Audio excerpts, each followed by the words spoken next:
سلام، وخت مو بخیر. قدرمنو، زه سیام خان یو وار بیا د تیر په څیر ستاسو په درانه او چوپړ کې زریمه. خدای دې وکړي چې روغ جوړ اوسئ. د افغانانو بیرته خپل هیواد ته ستنونې په ترڅ کې د ملګرو ملتونو د انساني بشري بنسټونو او د پښتنو سیاستمدارانو غبرګونونه وخت تر وخته مخ ته راځي. په دغه اړوند موضوع کې را سره په دې نننۍ ځانګړې خپرونه کې رحمان ولي احساس چې د دولتي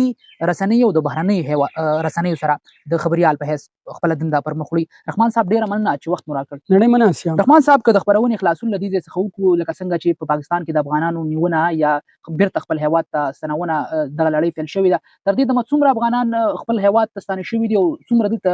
میشت دي او دغه لړۍ به کله ختم شي؟ سیام خان، پاکستان کې دوه قسمه افغانان میشت دي. جی. د کمو تعداد چې د ټوټل د 12 لکو پورې ښودلی شي، په دغه کې ځینې رجسټرډ افغانان دي او ځینې غیر رجسټرډ افغانان دي. رجسټرډ افغانان هغه افغانان دي کوم چې 40 کاله 30 کاله مخکې راغلي او دلته کې د یو ان سی آر یا د ملګرو ملتونو د ریفیوج نوم ورکړی او پاکستان کې هغه رجسټر شوي دي د ملګرو ملتونو د وینا تر مخه.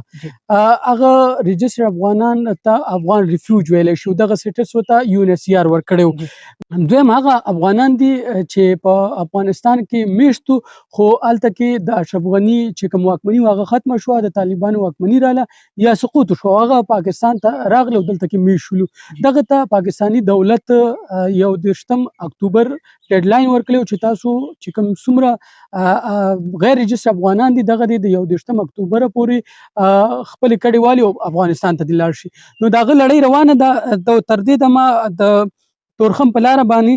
2,03,600 یو کم 40 کسان چې کوم دي کړي د تللی دي افغانستان ته خپل هیواد ته تللی دي او دغه لړۍ لا روانه ده. سمه ده. رحمان صاحب، تاسو د یو ان ایچ سی آر خبره وکړه. پوهان وایي چې اوس هم په مرستې راځي، مالي مرستې راځي، افغانانو باندې ویشل کېږي، دغه لا فنکشنل دی. ولې پاکستان دغه ته اړ شو چې دغه افغانان وباسي؟ یو ان سی آر یا ملګري ملتونه د افغان ریفیوج سټیټس افغانانو ته هغه ورکړی په 1993 کې او بیا د 2003 او د 2010 ترمنځ چې کوم دغه ایم او یو ساین شوی د افغانانو لپاره، بیا دیو ته څنګه چې تاسو خبره وکړه دې ته د یو ان سی آر له اړخه سالانه فنډینګ کیږي او په دغه فنډینګ کې چې کوم 2/3 د نو دا پاکستان دی او 1/4 چې کوم دی دا په افغان ریفیوج باندې خرچ کیږي. سمه ده. رحمان دا راته وایي چې د افغانانو دلته اوسېدل د پاکستاني قانون آئین دلته کم څه شته دی یا د دغه پرانا کې کم قانون شته دی؟ بالکل. پاکستان سټیزن اکټ چې موږ وګورو کنه په هغه کې همدا دي چې کوم ریفیوج افغان یا د نور بل هیواد چې کوم کس دی هغه دلته کې راشي په دې ملک کې زیګونو کې پیدا شي نو هغه به د دې ملک شمارل شي او دا نړیوال چارټر لاندې هم دغه شانتي دي. بیا موږ د یو ان سی آر یا چې کوم نړیوال قانون دی دغه سیګنیټری پاتې شو او هغه په دې باندې زورونه ورکوي چې کوم کس په یو ملک پیدا شي نو هغه به دغه ملک شهري حسابيږي. بیا په دې کې په 2010 کې پېښور های کورټ یو فیصله هم کړې و او هغه فیصله دا وایي چې کوم ماشوم په پاکستان کې پیدا شي نو دغه ته پاکستاني سټیزن شپ ورکول شي یا هغه زنانه چې د افغاني سره واده کړي یا هغه افغاني چې د پاکستاني خزي سره واده کړي د دوانو ته په دغه درې سټیټس کې به د افغان پاکستاني سټیزن شپ کارت ورکول شي او دا سمري هغه نه د هم لګلی و په دې باندې په ځینو ځایونو کې کار سٹارټ هم دی په ځینو ځایونو کې باندې د پښتنو سیاستمدارانو خبرګونونه څه دي رحمان کراته وایي؟ کومنګ وګورو په دې باندې ملي عوامي پارټي یا نور چې کوم عوامي نشنل پارټي ده یا د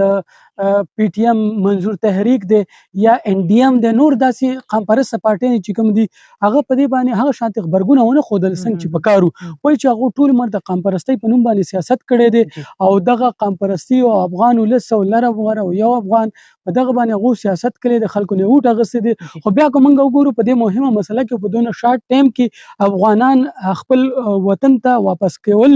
او داغه سره دغه قسمه جبر او ظلم کول، داغه کورونه ړنګ کول، داغه کاروبارونه ړنګ کول دا د هیومن رائټ وایلیشن دی او دا چې کوم یو ان سی آر دی یا کنونشنو په دغه کې هم دا موږ د سیګنیټري او په هغه کې ویل شوي دي چې کله افغان ریفیوج سټیټس ورکړي ته افغانانو ته نو دا به نه دوی هیمیلیټ کوي نه به ټارچر کوي نه به دا د دې هرس کوي او نه به ډیپورټ کوي دا په نړیوال قانون کې دي د یو اس سی آر چې کوم سیګنیټري شوی دی د پاکستان سره په هغه کې دي خو نه په دې باندې دغه قام پرسته ګوندونو اواز پورته کړ بلکې هغه پیغولي دي بیا خو د دې ترڅنګ موږ وګورو افغان سفارتخانه کوم چې پاکستان کې ده هغه هم په دې باندې داسې سترنګ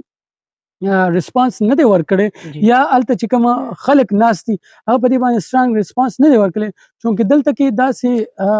چې کوم تھرډ کلاس پالیټیشن دي نو هغه یو نفرت خوري په سوشل میډیا باندې یا الته چې کوم خلک ناستي د سوشل میډیا سره تړون لري هغه یو نفرت خوري د پاکستان او افغانستان پرمنځ چې کوم نفرتونه دي نو هغه هوا ورکړي چونکې د مسلې د حل کولو هیڅ هڅه نه کوي. سمه ده. رحمان صاحب تاسو د ملګرو ملتونو خبره وکړه یا د نړیوال چارټر خبره وکړه لکه څنګه چې تاسو ویلې چې یو څوک دلته پیدا شي وزیږي هغه ته شهریت ورکول کیږي نو دا د ملګرو ملتونو یا د نړیوال قانون سره غړونه نه ده چې څوک چا سره اسناد هم یو دغه موجود هم لیکدور کی بالکل دا ما تاسو ته مخکې ویل چې مونږه د یو ان سی آر سیګنیټری او باغه کې مونږه دا خبره کلیر کټ شوې ده چې دا به چې کوم کس دلته کې پیدا شي هغه ته مونږه پاکستاني سټیزنشپ ورکو او چونکې کور نړۍ هر ځای ته لاړ شي چې کله ته ټریولینګ هم کوي کنه یو زنانه ټریولینګ کوي یو ملک نه بل ملک ته ټریولینګ کوي دا غسټې په یو ملک راشي مطلب دا دی چې ته اوس فرانس ته ځي جرمني ته ځي او ستا په ترکي کې راشي او په ترکي کې ستا یو غنټه نیمه غنټه په دغه ټیم کې د ماشوم پیدایش وشي نو دغه ماشوم سټیزن به د ترکي هم بلل کیږي ورکول بشي. د افغان طالبانو لخوا کوم خبرګونونه ښودل کیږي د افغانانو په دغه ویستنه باندې؟ تیر ورځ مونږ وګورو ذبیح الله مجاهد کوم چې ویان دی د افغان طالبانو هغه ویل چې دا به زمونږ چې کوم امنیت دی دیو ته به نقصان ورسوي او وضع به خراب کی چونکه اوسه پوری د پاکستان او د افغانستان ترمنځ چې کوم کړکېچن حالات روانو هغه اوس ودرېدلې دي چونکه یو ځل بیا مونږ دې شي ته لمنې وایو چې دغه حالات یا دغه نفرتونه مونږ نور هم سیوا کو دغه لږ وخت ورکول د پاکستان چې کوم استخباري ادارې دي یا نور چې کوم زمونږ دولت دی نو دا ډیر کم دی وای چې په دونه وخت کې یو سړی کراچي لاهور ته ځي هم خپل ځان نشي تیارولې نو بیا دلته کې هغه 50 کال هم تیر کړی دي وخت ډیر ځای کړی دلته کې کاروبارونه کړی دي او زمونږ په دنده کې یا زمونږ په اکانومي کې دا ډیر غټ لاس دی په کار دا چې دغه ل ټیم ورکړي شو په آرام باندې د خلک وباسي او کوچرته دغه شانتي هسي مونږ کولې نو دا د پاکستان د پاره د مختوري سبب جوړیږي بیا کوم مونږ وګورو د اف ټی پی اف لکه مونږ تیر ځل چې مونږ څنګه مونږ وګورو نو مونږ په بلیک لیست کې راغلیو هم دغه وجوه چې څه وایلیشن زمونږ نه شوي دغه د وجې نه مونږ نړۍ چې کومه دی په تور لیست کې وروستو بیا په خړ لیست کې کړو نو دا قسمه هسي زمونږ لپاره ډیر نقصان دی زمونږ د ملک لپاره زمونږ په ملک باندې یو داغ هم لګیدي شي. د افغانانو کاروباریانو د دې هیواد نوښتنه د پاکستان په اقتصاد باندې کوم اغیزه شته؟ ډیره زیاته. سیام خان کو مونږ وګورو ټول هیوادونه هم دغه هڅه کوي چې هغه خلکو ته ویزې پرووایډ کوي چې تاسو راشي زموږ په ملک تاسو کاروبار وکړي دلته کې انویسټمنټ وکړي او د کې ګوره دا رینیو چې کومه جنریټ کیږي کوم نه چې مونږ تنخواګانې دا شینه د ملک ټیکسز چې کوم دی ملک باندې چې روان دي دا هم د کاروبار نه کیږي چې کله رینیو نه جنریټ کیږي نو بیا زمونږ د ملک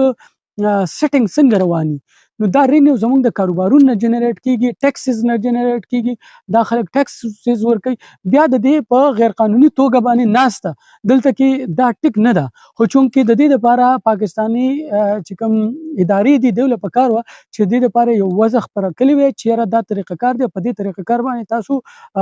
راشي دلته کې په دې ملک انویسټمنټ وکړي کاروبار وکړي موږ به تاسو سره هم دغه شانتي دوام ولري. رحمان صاحب اخیری پوښتنه هم دغه لرم چې دا خلک غواړي یا افغانان غواړي چې خپل هیواد ته ولاړ شي او کله ولاړ شي نو د دوی په تعلیم ایجوکیشن او په اقتصاد باندې به کومه بد اغیزه وشي فکر کوي؟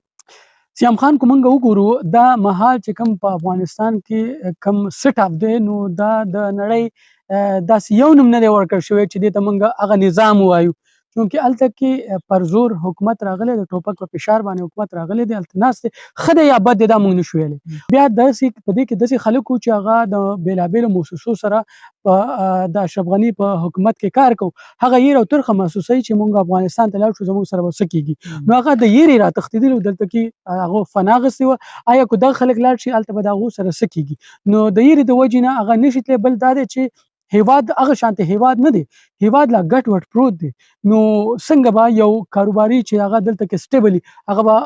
دوباره یو سټ اپ کوي او دوباره به یو بنا د هغه جوړیږي هلته به ځي هلته به کاروبار سیټ کوي نو په دې کې بلا ټایم لګي رحمان صاحب کور مودان چې موږ لم وخت جلا کړ او مرکې لپاره راغلی ډیره مننه خوشاله خیر کتونکو دا رحمان ول احساس څنګه چې مې یاداشت وکړو چې د دولتي او د بهرنیو رسنیو سره د خبريال په حیث کار کوو بیا ملګری کوو په دغه اړوند موضوع باندې بغږو تر دې د مخبرونه پای ته رسي چېرته چې مې ښاد آباد او بریالي اوسئ